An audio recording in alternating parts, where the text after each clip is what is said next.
नमस्कार, सुबह के 10 बजने वाले हैं। वक्त है अपना बिहार का। आपके साथ मैं हूं शिप्रा झा। लोकसभा चुनाव की तारीखों के ऐलान के बाद एनडीए में सीट बंटवारा हो गया है, लेकिन इंडिया अलायंस में सीट बंटवारे पर सस्पेंस बरकरार है। महागठबंधन में सीट बंटवारे का मुद्दा अभी तक लटका हुआ है। कई बैठकों के बावजूद सीट शेयरिंग का मामला अभी तक सुलझ नहीं पा रहा है। बिहार एनडीए में बीजेपी की तरह महागठबंधन में आरजेडी भी बड़े भाई की भूमिका में रहना चाहता है, लेकिन खास बात है कि तेजस्वी यादव ना सिर्फ सीटों के बंटवारे में ज्यादा नंबर चाहते हैं, बल्कि मनपसंद सीट भी आरजेडी उम्मीदवारों के लिए लेना चाहते हैं। इसमें ज्यादातर वो सीटें शामिल हैं जिन पर एनडीए की ओर से जेडीयू के उम्मीदवार ताल ठोक रहे हैं। ताजा सियासी घटनाक्रम को अगर देखें तो आरजेडी इस बार के चुनाव में बीजेपी उम्मीदवारों से सीधा मुकाबला कम चाहती है, लेकिन एनडीए के घटक दलों के खिलाफ अपने उम्मीदवारों को खड़ा करना चाहती है। तो इसके लिए आरजेडी गया, औरंगाबाद और जमुई सीट की भी डिमांड कर रहा है। बाकी तेजस्वी यादव नीतीश कुमार के उम्मीदवारों के खिलाफ शिवहर, जहानाबाद, मुंगेर, झंझारपुर, सीतामढ़ी, वाल्मीकिनगर, पूर्णिया, मधेपुरा, गोपालगंज, भागलपुर और बांका जैसी सीटों पर जी जान से लड़ने का दम पहले ही भर रहे हैं। तो ऐसे में बड़ा सवाल उठता है कि क्या सीएम नीतीश कुमार ही आरजेडी के दुश्मन नंबर 1 हैं?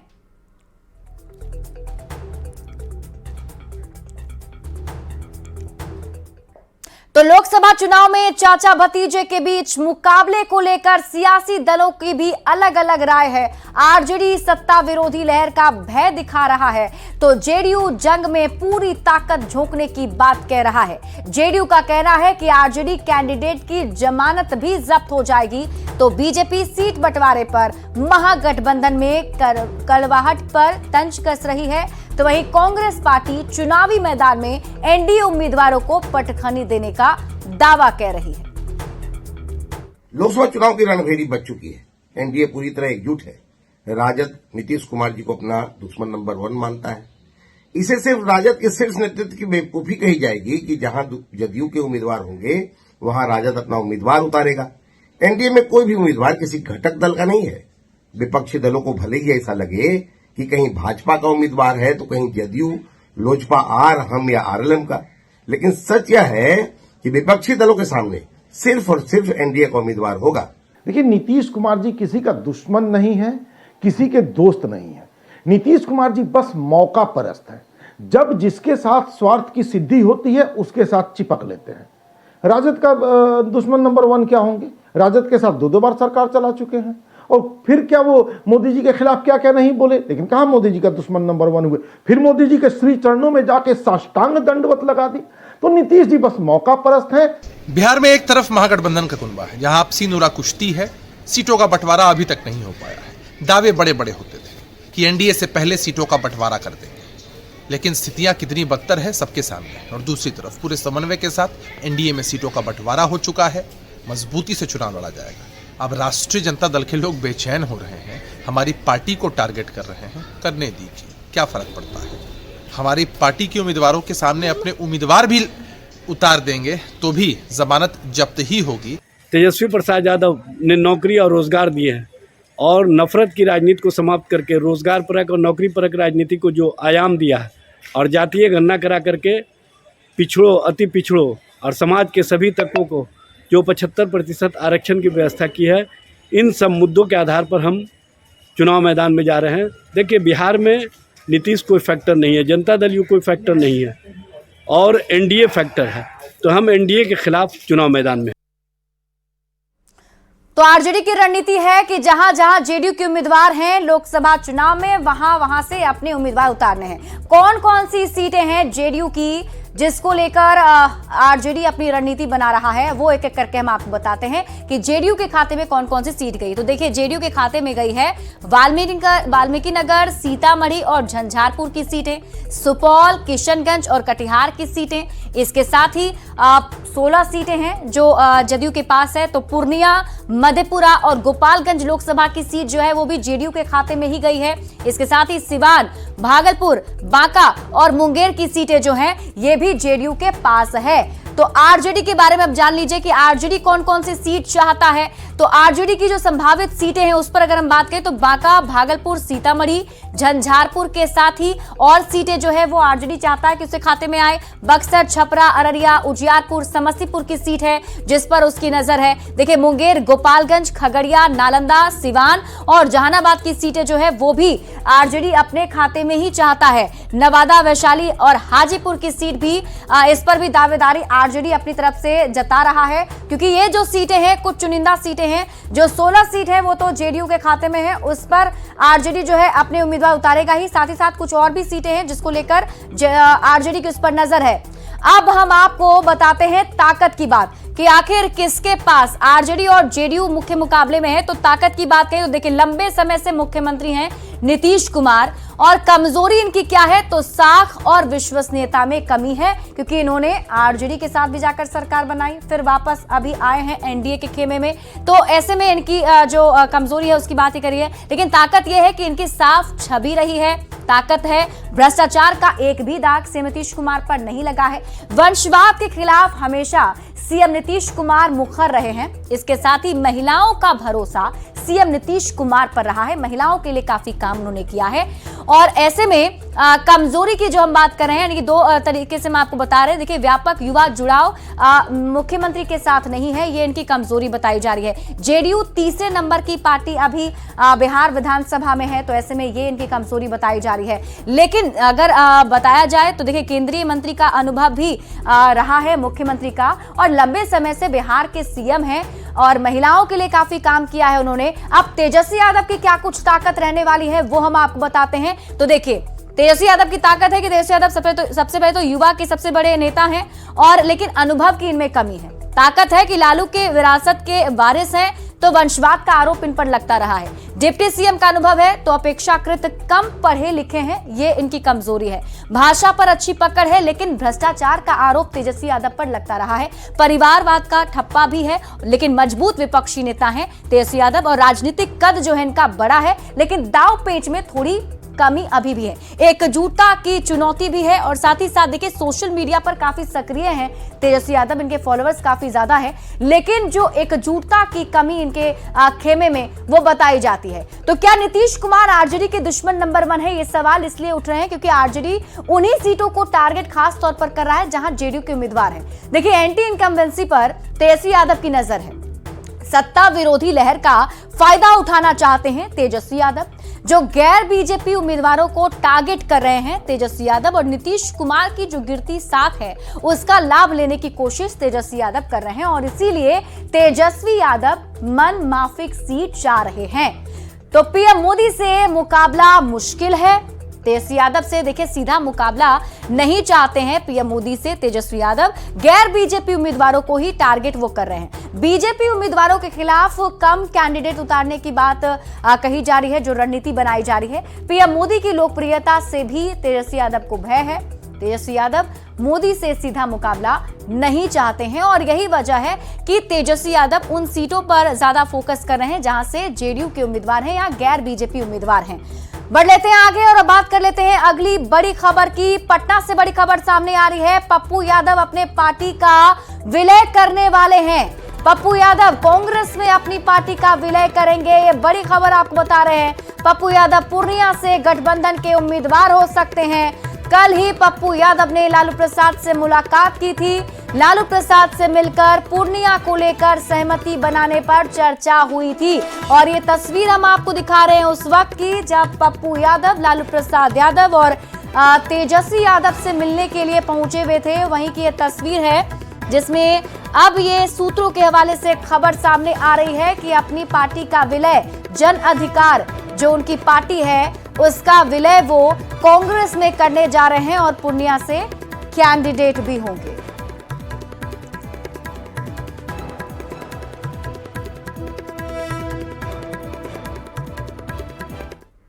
और देखिए इस बड़ी खबर पर हमारी नजर बनी हुई है। हमारे साथ संवाददाता रवीश नारायण अधिक जानकारी के साथ लाइव जुड़े हुए, सीधे उनका रुख कर लेते हैं। रवि, एक एक करके अगर हम बातचीत करें तो सबसे पहले तो आज जो बैठक होने जा रही है, आरजेडी की तैयारी की जा रही है, लेकिन रणनीति जो बनाई जा रही है कि गैर बीजेपी उम्मीदवार जहां पर हैं वहां आरजेडी अपना कैंडिडेट उतारे, तो क्या सीधा मुकाबला चाचा नीतीश से ही चाहते हैं तेजस्वी यादव?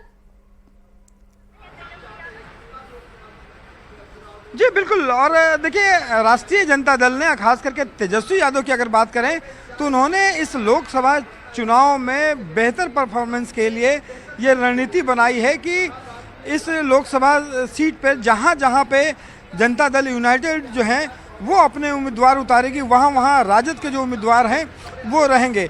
राष्ट्रीय जनता दल 27 से 28 सीटों पर चुनाव लड़ने की बात चल रही है।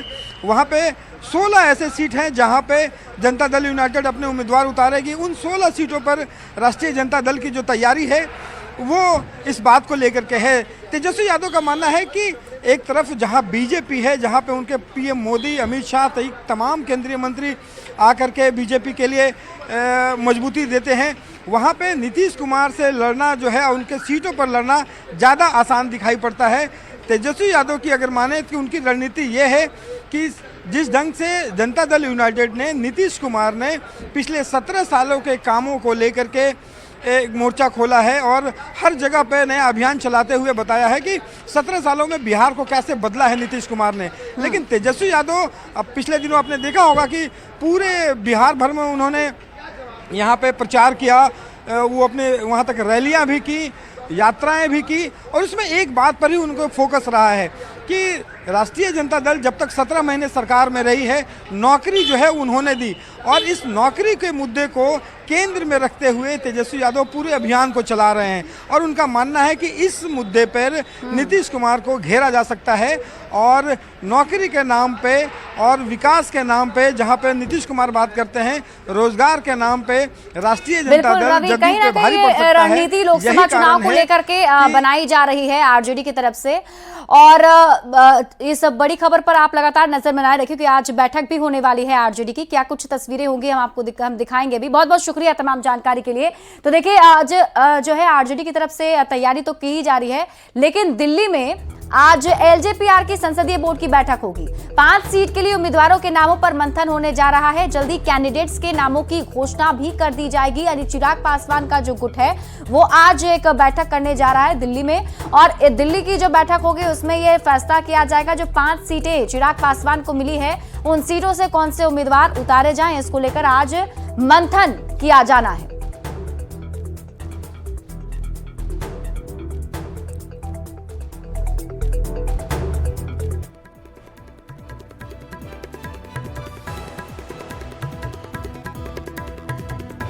और इस बड़ी खबर पर हमारी नजर बनी हुई है और हमारे साथ संवाददाता अमितेश अधिक जानकारी के साथ दिल्ली से जुड़े हुए हैं, उनसे बातचीत करते हैं। अमितेश, क्या अपडेट है बैठक को लेकर? कहां ये बैठक हो रही है, कितने बजे होगी, कौन कौन से लोग शामिल होंगे?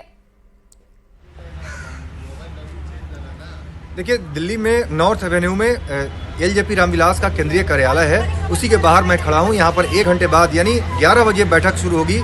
एलजेपी रामविलास जो है उसे केंद्रीय पार्लियामेंट्री बोर्ड की बैठक होगी। चिराग पासवान की अध्यक्षता में बैठक होगी और 5 जो सीटें एलजेपी रामविलास के खाते में आई हैं उस पर उम्मीदवारों को लेकर के मंथन होगा। हाजीपुर से चिराग पासवान चुनाव मैदान में उतरेंगे, ये तय है, उस पर कोई बहुत वाद विवाद नहीं है, कोई किंतु परंतु नहीं है। लेकिन जो बाकी की 4 सीटें हैं उसको लेकर के मंथन जरूरी है, उस पर ही मंथन के लिए आज बैठक आहूत की गई है। खासतौर से देखें तो समस्तीपुर जो सुरक्षित सीट है वहाँ से पहले प्रिंस राज वहाँ पर सिटिंग सांसद हैं जो दूसरे धड़े में हैं, पशुपति पारस के साथ में है। इसके अलावा अगर बात करें तो खगड़िया से महबूब अली कैसर और वैशाली से वीणा देवी सांसद रही हैं एलजेपी जब संयुक्त रूप से थी उस वक्त। और इसके अलावा जमुई से खुद चिराग पासवान वहां से सांसद थे जो कि अब इस बार हाजीपुर से चुनाव मैदान में उतरेंगे। तो बाकी जो 4 सीटें हैं उसको लेकर के मंथन होगा। कई नाम चर्चा में है, जो वीणा देवी है, महबूब अली कैसर, दोनों सिटिंग सांसद हैं, दोनों ने पाला बदल दिया है। चाचा पशुपति पारस के साथ थे लेकिन अब भतीजे चिराग पासवान के साथ आ गए हैं। वीणा देवी काफ़ी पहले आ चुकी थी, लगातार कई रैलियां, कई सभाएं उन्होंने वैशाली में की भी हैं, वो टिकट की प्रबल दावेदार हैं। लेकिन दूसरी तरफ महबूब अली कैसर, जैसे ही इस बात की खबर मिली कि अब पशुपति पारस के पास कोई उनको सीट नहीं मिल रही है एनडीए में, चिराग पासवान के खाते में खगड़िया सीट आ गई है, उन्होंने पाला बदल करके आके चिराग पासवान से मुलाकात की। देखना है चिराग पासवान क्या उन पर फिर से विश्वास जताते हैं या इस बार किसी नए उम्मीदवार को उतारते हैं। अमितेश, हमारे साथ बने रहिए। इसी बीच दर्शकों को एक और बड़ी खबर बता दें, सूत्रों के हवाले से इस वक्त की बड़ी खबर सामने आ रही है। इंडी गठबंधन के लिए आज का दिन काफी अहम है। दिल्ली में आरजेडी, कांग्रेस और लेफ्ट की बैठक होने जा रही है। सीट शेयरिंग पर अंतिम मुहर आज लग जाएगी। मुकुल वासनिक के घर पर यह बैठक है। 11 बजे के बाद यह बैठक होगी। सूत्रों के मुताबिक आरजेडी लगभग 30 सीटों पर चुनाव लड़ना चाहती है, जबकि कांग्रेस 9 सीटों पर अपना दावा जता रही है। लेफ्ट की मांग भी ज्यादा सीटों की है, लेकिन लेफ्ट के खाते में 3 सीटें जा सकती है और इन सभी को लेकर आज एक बड़ी बैठक दिल्ली में होगी, जिसमें यह फैसला लिया जाएगा। संवाददाता अमितेश हमारे साथ लगातार बने हुए हैं। अमितेश, अगर हम इस बार देखें, आखिर बात कहां फंस रही है? इतने दिनों से कहा जा रहा है कि जल्द से जल्द सीटों का फॉर्मूला निकल जाएगा, लेकिन महागठबंधन में सीटों का पेच सुलझता हुआ अभी तक नहीं दिख रहा है। देखिए, जल्द ही सुलझने की उम्मीद है और उम्मीद की जा रही है आज सीटों पर जो है अंतिम फैसला हो सकता है, क्योंकि बीजेपी और एनडीए के जो घटक दल हैं उनके बीच में सीटों को लेकर के समझौता नहीं हुआ था। 18 तारीख को दिल्ली में इस बात का ऐलान किया गया कि 5 पार्टियां एक साथ हैं। पशुपति पारस और मुकेश सहनी दोनों इधर नहीं है एनडीए खेमे में। अब देखा जाए तो उन्हें सीटें एक भी नहीं दी गई हैं, तो इसके बाद ही आरजेडी एक तरह से वेट कर रही थी, वेट एंड वॉच के सिचुएशन में थी और उसके बाद आगे की तैयारी चल रही थी। और जो हमारे सूत्र बता रहे हैं उसके मुताबिक आज मुकुल वासनिक, जो कि कमेटी के अध्यक्ष थे, जो कमेटी अलग अलग सहयोगी दलों से बात कर रही थी, मुकुल वासनिक के साथ आरजेडी नेताओं की बैठक होगी और उस बैठक में इस बात पर चर्चा होगी और फाइनल टच दिया जाएगा कि आरजेडी के खाते में कितनी सीटें आएंगी, कांग्रेस के खाते में कितनी सीटें मिलेंगी। और इसके अलावा लेफ्ट का जहां तक सवाल है, लेफ्ट के नेता भी सूत्र बता रहे हैं कि इस बैठक में शामिल हो सकते हैं, लेकिन लेफ्ट की बात लगभग बन गई है। पटना से ही बात चल रही थी लेफ्ट के नेताओं की। दीपांकर भट्टाचार्य, जो कि सीपीआईएमएल के नेता हैं, उनसे बात हो रही थी, तो 3 से 4 सीटें लेफ्ट के खाते में जा सकती हैं। कांग्रेस पिछली बार की तरह 9 सीटों पर अड़ी हुई है कि 9 सीटें पिछली बार भी हमारे खाते में थी और नीतीश कुमार जब इंडिया अलायंस छोड़ करके चले गए हैं तब सीटों में कमी हमारी नहीं होनी चाहिए। 9 सीटों पर कांग्रेस अड़ी हुई है और उसमें अलग अलग कैंडिडेट को लेकर भी चर्चा हो रही है। सूत्र बताते हैं पप्पू यादव जल्द ही कांग्रेस में अपनी पार्टी का विलय कर देंगे और कांग्रेस के टिकट पर ही पूर्णिया से चुनाव मैदान में उतरेंगे। इसके अलावा अगर बात करें तो आरजेडी की तरफ से लगभग 28 से 30 सीटों पर बात बन सकती है। तो कुल मिलाकर देखा जाए तो बात लगभग हो गई है, बात लगभग बन गई है, उसको फाइनल टच देने की कोशिश की जा रही है। और आज मुकुल वासनिक के घर पर जो बैठक होगी, सूत्र बता रहे हैं उसके मुताबिक आरजेडी की तरफ से मनोज झा, जो कि पहले भी बैठक कर चुके हैं मुकुल वासनिक के साथ में, मनोज झा शामिल होंगे। मुकुल वासनिक के साथ बैठक में अंतिम रूप दिया जाएगा और इसके अलावा लेफ्ट के नेता भी इसमें शामिल हो सकते हैं। जी चलिए, आप इस बड़ी बैठक पर नजर बनाए रखिए। बहुत बहुत शुक्रिया तमाम जानकारी के लिए अमितेश। बढ़ते हैं आगे और देखिए इस वक्त की बड़ी खबर सामने आ रही है। बक्सर के ब्रह्मपुर विधानसभा के आरजेडी विधायक शंभूनाथ यादव के ठिकानों पर ईडी की छापेमारी चल रही है। शंभूनाथ के कई ठिकानों पर सुबह से ही ईडी की टीम पहुंची हुई है, जहां छापेमारी की जा रही है। पटना के बिहटा के सोनो होटल में भी ईडी की रेड हुई है। सोनो होटल शंभूनाथ का ही बताया जा रहा है। शंभूनाथ लालू प्रसाद के बेहद करीबी माने जाते हैं। आपको बता दें कि शंभूनाथ यादव ब्रह्मपुर विधानसभा क्षेत्र से पिछली 2 बार से आरजेडी के टिकट पर चुनाव जीतते आ रहे हैं।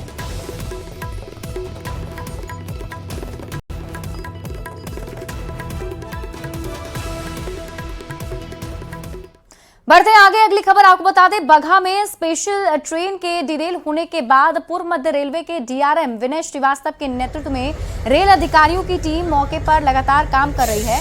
डीआरएम ने कहा कि सेवा की जो गाड़ियां लोडिंग की गई है उसमें लापरवाही बरती गई है। डीआरएम ने रेलवे की किसी भी लापरवाही से इनकार किया है। ट्रेन दुर्घटना के बाद डीआरएम विनय श्रीवास्तव से बातचीत की है हमारे संवाददाता मुन्ना राज। सेना स्पेशल ट्रेन के डिरेल होने के बाद रेलवे के डीआरएम के नेतृत्व में तमाम अभियंताओं ने काम किया है और देर रात तक के काम कर इस रेलखंड को दुरुस्त कर दिया गया है। तो हमारे साथ खुद डीआरएम है, उनसे हम जानने की कोशिश करते हैं कि पूरे मामले में अब तक क्या हो पाया है। आवागमन दुरुस्त हो गया है, हमारी दोनों लाइनें फिट हैं। अब लाइन और डाउन लाइन जब लूप पे आ रहा था तो लोड शिफ्टिंग के कारण जो है इसके 2 डब्बे जो हैं वो अपतित हो गए। उस वजह से ये दुर्घटना हुई। और बाकी कोई नुकसान नहीं हुआ है, ना तो रेलवे की कोई संपत्ति को नुकसान हुआ है, ना ही कोई जान माल की क्षति हुई है। मानक के हिसाब से इनको सेंटर में, मतलब एकदम केंद्र में होना चाहिए, और इनको दोनों साइड से और आमने सामने से भी अच्छी तरह से सिक्योर करना चाहिए, जिससे कि चलते समय ये हिले डुले नहीं।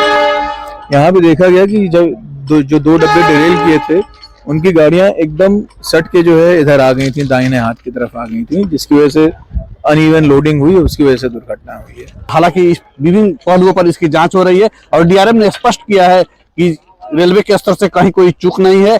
जो मालगाड़ी सेना के जवानों को लेकर, गाड़ियों को लेकर जा रही थी, उसमें कहीं ना कहीं से उसके लोडिंग में कुछ अनियमितता जरूर बरती गई है। मुन्ना राज, न्यूज़ 18, बगहा। भागलपुर में देर रात तेज बारिश के बाद मौसम का मिजाज बदल गया है। बारिश के बाद लोग ठंड महसूस कर रहे हैं। दिन में भी जिले के अलग अलग हिस्सों में बूंदाबांदी हुई।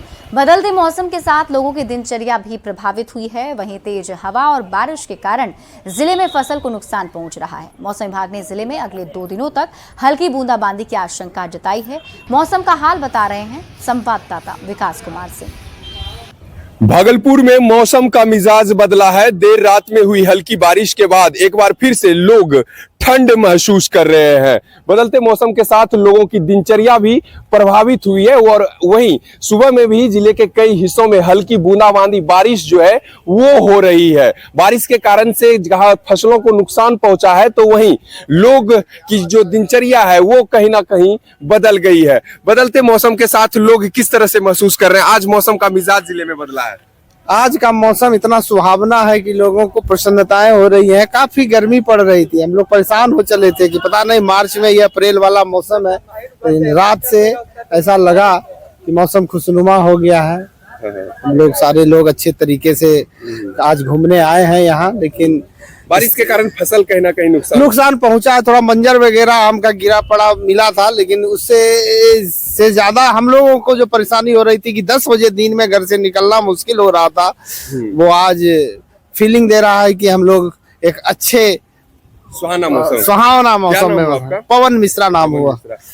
बदलते मौसम के साथ लोगों की जहां दिनचर्या प्रभावित हुई है, तो वही जिले में फसल को काफी नुकसान बारिश के कारण से हुआ है। देर रात हुई हल्की बारिश के बाद जो लोग हैं वो कहीं ना कहीं ठंड महसूस कर रहे हैं, तो वहीं सुबह में भी जिले के कई हिस्सों में हल्की जो बूंदाबांदी बारिश है वो हो रही है। मौसम विभाग की माने तो जिले में अगले 2 दिनों तक बारिश की जो आशंका है वो मौसम विभाग ने जताया है। विकास कुमार सिंह, न्यूज़ 18, भागलपुर।